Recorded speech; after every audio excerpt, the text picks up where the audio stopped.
त्रिवेणी घाट से परमार्थ निकेतन, ओमकारानंद घाट, राम झूला, लक्ष्मण झूला जाने वाली घाट की गली यानी घाट के किनारे का वॉकिंग ट्रैक जिस पर हम चलते हुए जा रहे हैं। और ये ऐसा नज़ारा जिसमें संसार, ना केवल पूरा संसार अपितु पूरे ब्रह्मांड को ऊर्जा और रोशनी देने वाले सूर्य को इस पर्वत श्रृंखला ने ढक लिया है, इस पर्वत की चोटी ने ढक लिया है। और अभी आधे घाट में आप देख पा रहे होंगे धूप, और उसके बाद जस्ट ऐसा लगता है जैसे किसी ने छाता लगा दिया हो, और फिर पूरी तरह प्रकृति की छाँव और दूर तक छाँव। अभी हम पहुँचे हैं सीवेज ट्रीटमेंट प्लांट, जो वाटर के लिए है। शहर का गंदा पानी जो कि एकत्रित होता है माँ गंगा में, सीधे न जाए गंदा पानी, उसको ट्रीटमेंट किया जाता है। ट्रीटमेंट करके पानी इस तरह से निकलता है, और ये पानी फिर साफ़ करने के बाद, विधिवत स्वच्छ करने के बाद गंगा में मिलाया जाता है। और ये गंगा में तभी मिलता है जब इस पानी को स्वच्छ कर दिया जाता है। किसी भी तरह से शहर की गंदगी को गंगा में नहीं मिलाया जाता। प्रशासन ने काफ़ी प्रयास किए हैं, हालांकि प्रयासों में थोड़ी सी कमी भी देखी गई है। दूर तक डस्टबिन नहीं दिखे और थोड़ी बहुत कमियां हैं, प्रशासन को सुधारना चाहिए। सरकारें स्वच्छ भारत के प्रति भी सजग हैं, अपनी धरोहरों के प्रति सजग हैं। और माँ गंगा ऐसी धरोहर, ऋषिकेश ऐसी धरोहर जिस पे देश सदियों से गर्व करता आ रहा है और गर्व करता रहेगा। ये देवभूमि उत्तराखंड का द्वितीय प्रवेश द्वार है, देवभूमि का द्वितीय प्रवेश द्वार। हरिद्वार के बाद हम लोग पहुँचे हैं उत्तराखंड के दूसरी जगह ऋषिकेश में। दिव्य, अद्भुत और प्रकृति, मानो पूरी की पूरी प्रकृति समेट आई हो, ऐसा लगता है। अभी हम प्रवेश कर गए हैं मुनि की रेती ढाल वाला नगर परिषद क्षेत्र में, और यहाँ का वॉकिंग ट्रैक भी बहुत ही खूबसूरत बनाया गया है और पूरी तरह से प्राकृतिक सुंदर पहाड़ी पत्थरों से बनाया गया है, जिसमें किसी भी तरह की टाइल, सिरेमिक, मार्बल, इन सब चीज़ों का प्रयोग नहीं किया गया। सुंदर पत्थरों को सेट करके जमा के बनाया गया है। एक तरफ पहाड़, नीचे बहती माँ गंगा, वॉकिंग ट्रैक, और दूसरी तरफ विभिन्न प्रकार के आश्रम और हरियाली भरा वातावरण। अद्भुत, मनोरम और ऐसा दृश्य, ऐसा वातावरण जिसमें दैनिक रूप से टहलने वाले व्यक्ति शायद ही कभी बीमार पड़ें। प्रकृति की गोद में रहने वाले व्यक्ति, इनको शायद ही कभी डॉक्टरों की ज़रूरत पड़े।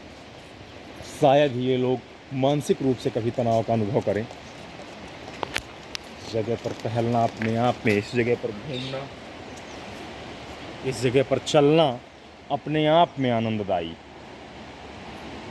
सूर्य की किरणें पुनः हमारे ऊपर, और सुबह सुबह की किरणें हैं सूर्य की। जितनी खूबसूरत किरणें हम लोगों के ऊपर पड़ रही हैं, शरीर, हमारी त्वचा, उतना ही खूबसूरत एहसास भी है। इस एहसास को भी, यह एहसास भी ऐसा जिसको केवल संजो के रख लिया जाए हमेशा हमेशा के लिए। इसकी सुंदरता सदियों से थी, सदियों तक है। और नीम, विभिन्न प्रकार के वृक्ष, और वृक्ष भी ऐसे कि यहाँ की शोभा को, मानो शोभा में सितारे लगे हैं, यहाँ की खूबसूरती में सितारे लगे हैं।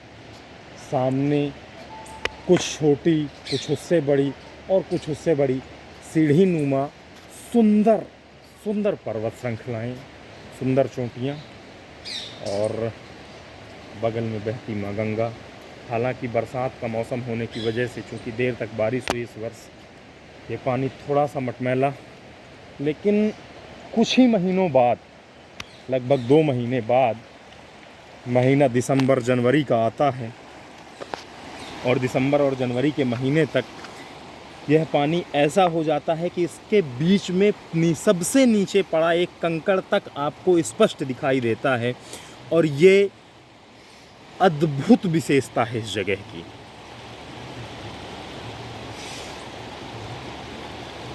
स्थानीय लोग भी योगा करते हुए, यहाँ वॉकिंग करते हुए, योगा करते हुए, स्वास्थ्य लाभ लेते हुए, और मानो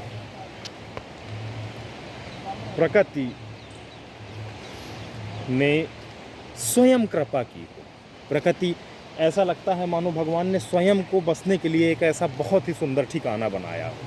और निश्चित रूप से जो भगवान द्वारा बनाया गया ठिकाना है, जो स्वयं के लिए बनाया जाता है किसी के द्वारा, वो वास्तव में बहुत ही सुंदर जगह होती है।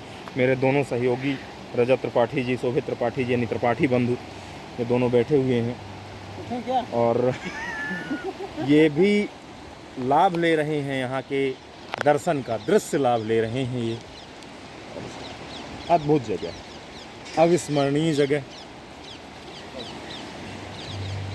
और यहाँ पैदल चलना तो अपने आप में बहुत ही उत्कृष्ट, बहुत ही उत्तम जगह। हम लोग जिस तरह से टहलते हुए आया था, हमसे बोल रहा था कि